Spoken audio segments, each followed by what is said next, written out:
everyone! Welcome back to the channel. Today we're kicking off an exciting and controversial series, The Untold History of Feminism.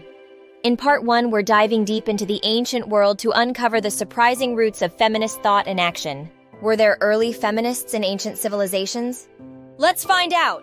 When we think of feminism, we often picture the suffragettes or modern-day activists. But did you know that the struggle for women's rights has ancient origins?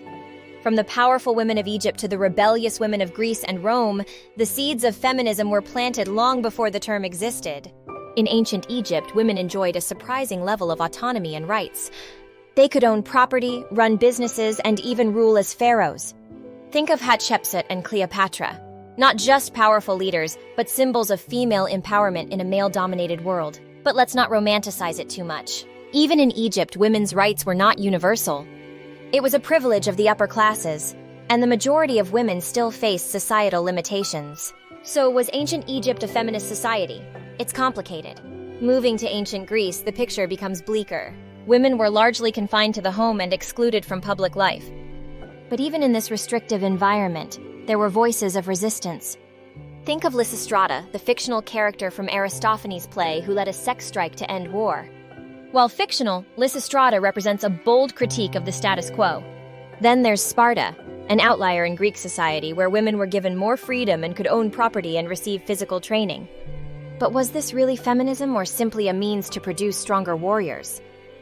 Again, it's complicated. In Rome, women like Livia Drusilla and Agrippina the Younger wielded significant influence behind the scenes.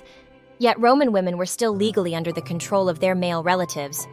These powerful women navigated a patriarchal society with skill and cunning, but their power was often limited and precarious. Throughout the ancient world, we see glimpses of feminist thought and action, but it's not the whole story. These early movements were fragmented and often restricted by class and status. They laid the groundwork for future generations, but true equality was a distant dream.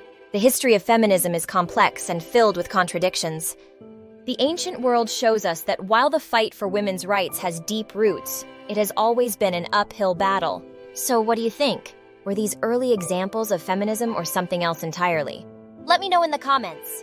Don't forget to like, share, and subscribe for more deep dives into the history of feminism.